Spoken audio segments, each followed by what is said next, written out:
পৃথিবীতে ঘটে যাওয়া সবচেয়ে ভয়ঙ্কর প্রাকৃতিক দুর্যোগগুলোর মধ্যে একটি হল ভূমিকম্প।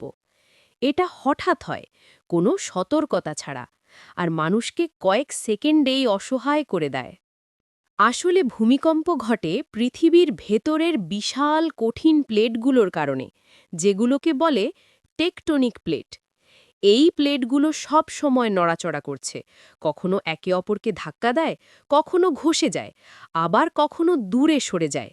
দীর্ঘদিন জমে থাকা চাপ একসময় হঠাৎ ভেঙে বের হয়ে আসে, আর তখনই শুরু হয় ভূমিকম্প। ভূমিকম্প শুরু হয় ফোকাস নামে একটি গভীর জায়গা থেকে, আর এর ঠিক উপরিভাগের বিন্দুকে বলা হয় এপিসেন্টার। এটাই ভূমিকম্পের কেন্দ্রবিন্দু। এখান থেকেই কয়েক সেকেন্ডে চারদিকে ছড়িয়ে পড়ে ভয়ঙ্কর কম্পন তরঙ্গ। এই কম্পন তিন ধরনের তরঙ্গে ছড়ায়।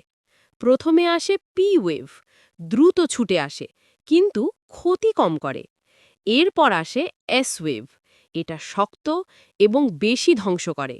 আর সবচেয়ে বিপজ্জনক হল সারফেস ওয়েভ, যা মাটির ওপর দিয়ে চলে পুরো এলাকা কাঁপিয়ে দেয়। ভবন ভেঙে পড়া, রাস্তা ফেটে যাওয়া, এসব সাধারণত এই সারফেস ওয়েভের কাজ। ভূমিকম্প কত শক্তিশালী ছিল তা মাপা হয় রিক্টার স্কেলে।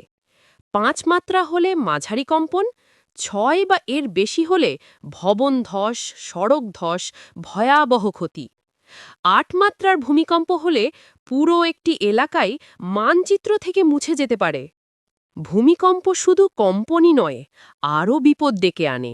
সুনামি, ভূমিধস, গ্যাস লাইন বিস্ফোরণ, পানির উৎস নষ্ট হওয়া, সব মিলিয়ে কয়েক সেকেন্ডের একটি ঘটনা একবার হাজারো মানুষের জীবন বদলে দেয়।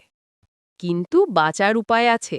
ভূমিকম্প শুরু হলে দৌড়াদৌড়ি নয়, শান্ত থাকুন। ঘরে থাকলে টেবিল বা মজবুত কিছু নিচে আশ্রয় নিন, মাথা ২ হাত দিয়ে ঢেকে রাখুন। বাইরে থাকলে খোলা মাঠে দাঁড়ান, বিল্ডিং, গাছ বা বৈদ্যুতিক খুঁটি থেকে দূরে।